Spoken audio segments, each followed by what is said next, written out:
মাকে মিথ্যে কথা বললে যা হয়। মা কি হয়েছে? মা তুমি সেদিন বলছিলে না একটা ব্যাগ কিনবে, আমি তোমার জন্য একটা ব্যাগ কিনে এনেছি। তুই কেন ব্যাগ কিনতে গেলি? তোকে নিশ্চয় দোকানদার কম দামের ব্যাগ বেশি দামে পৌঁছে দিয়েছে। কই দেখি কি ব্যাগ এনেছিস। ব্যাগটা বেশ ভালোই হয়েছে। কত টাকা দাম নিয়েছে রে? ব্যাগটা যে 500 টাকা নিয়েছে সেটা আমাকে বলা যাবে না, একটু কমিয়ে বলতে হবে। মা 100 টাকা নিয়েছে। 100 টাকা দাম নিয়ে নিল, আর 20 টাকা কমাতে পারলি না? মাকে 100 বলেছি তাই তো মা এরকম করছে। যদি মাকে 500 বলতাম তাহলে তো মা আমাকে আজকে মেরে তক্ত বানিয়ে দিত। আচ্ছা এনেছিস যখন আর কি করা যাবে, যা হাত মুখ ধুয়ে খেয়ে নে। আচ্ছা ঠিক আছে। বাবা দুপুরে খাওয়াটা বেশ ভালোই হলো, এবার একটু ভাত ঘুম দিতে হবে। এই মনা শোন না, তুই যে ব্যাগটা এনেছিলি না ওই ব্যাগটা তোর মাসিকে ভিডিও কল করে দেখিয়েছিলাম, তোর মাসি খুব পছন্দ হয়েছে। তোর মাসি তো বলছিল ব্যাগগুলো নাকি বাইরে 500 টাকা করে নেয়, তুই ভালোই কমে পেয়েছিস। শোন না তোর মাসিকে 2টো ব্যাগ এনে দিবি। হ্যাঁ তোর মাসি কালকে এসে টাকা দিয়ে দেবে। এটা কি হলো?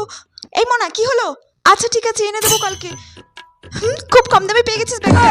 এ বাবা মাকে মিথ্যে কথা বলতে গিয়ে আমি তো নিজেই ফেসে গেলাম। এবার আমার পকেট থেকে 1000 টাকা দিতে হবে। তোর ব্যাগ ভালো লাগে না।